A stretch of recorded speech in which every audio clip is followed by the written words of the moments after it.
Okay. Okay, who wants to go first? No? Steve, obviously, Yeah.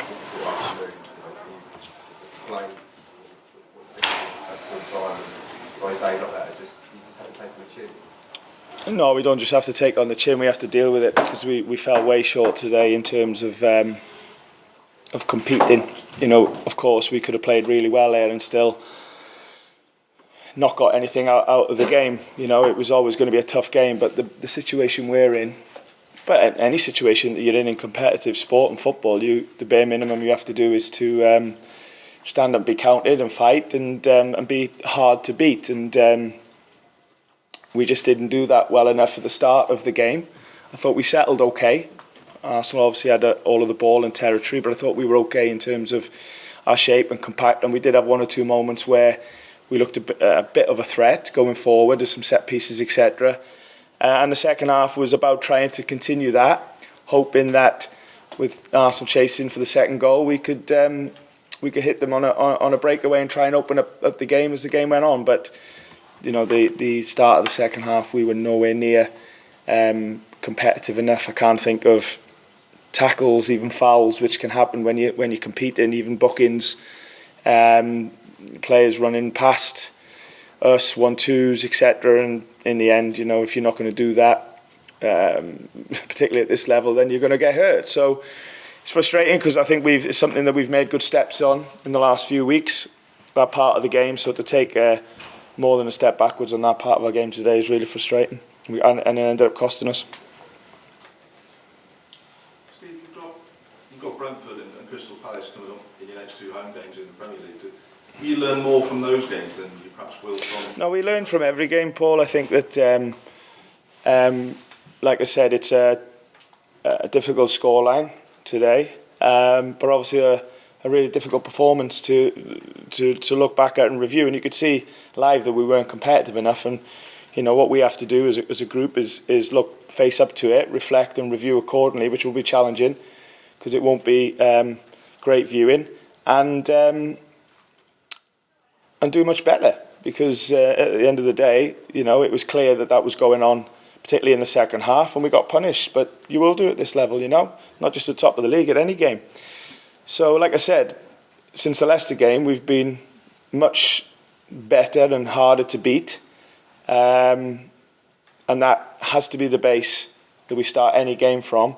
But it wasn't today. And like I said, we've only got ourselves to blame.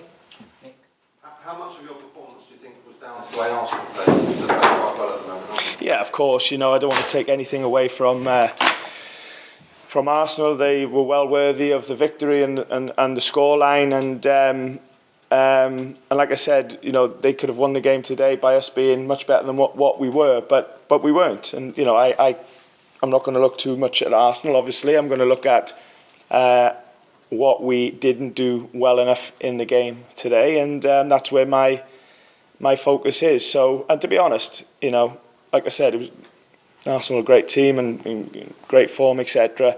But I think if we played anybody today in the Premier League and competed as little as what we did, then we would have found it really tough. So we picked an even worse day to be like that. And like I said, that's why the performance in the scoreline was what it was. Respect is not your concern, but from what you've seen so far, would you say Arsenal are title contenders?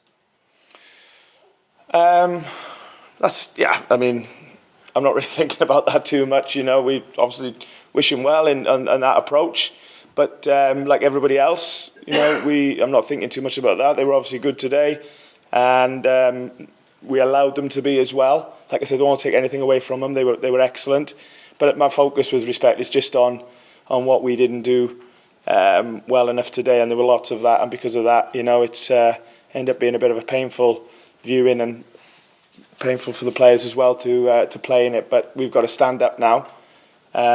Like I said, challenge each other in how we fell way short today, and do our very best to put it right next week against Brentford. Thanks.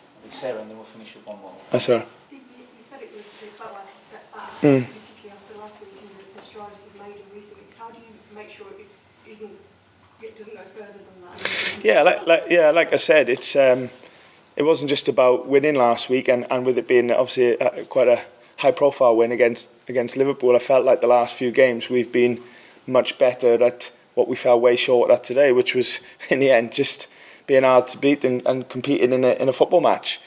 So we have to have some grown-up conversations, you know, both with myself, staff, and definitely players, and be honest about how today was, and aim to be much better going forward. Okay, last one here. Yeah. Hi Steve.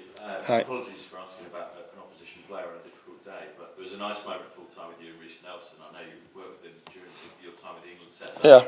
Was he a player and a talent you always believed had the pedigree to make an impact Yeah. at the Premier League level? Yeah. Okay, I would have liked to see him in a different moment, but my focus is obviously on my guys. But yeah, I worked with Reece with England, and he's I was at a strong relationship, and he was in a group where he was a standout player with under 17s. So it's good to see him doing well. Just wish it wasn't today. Thank you very much. Thanks.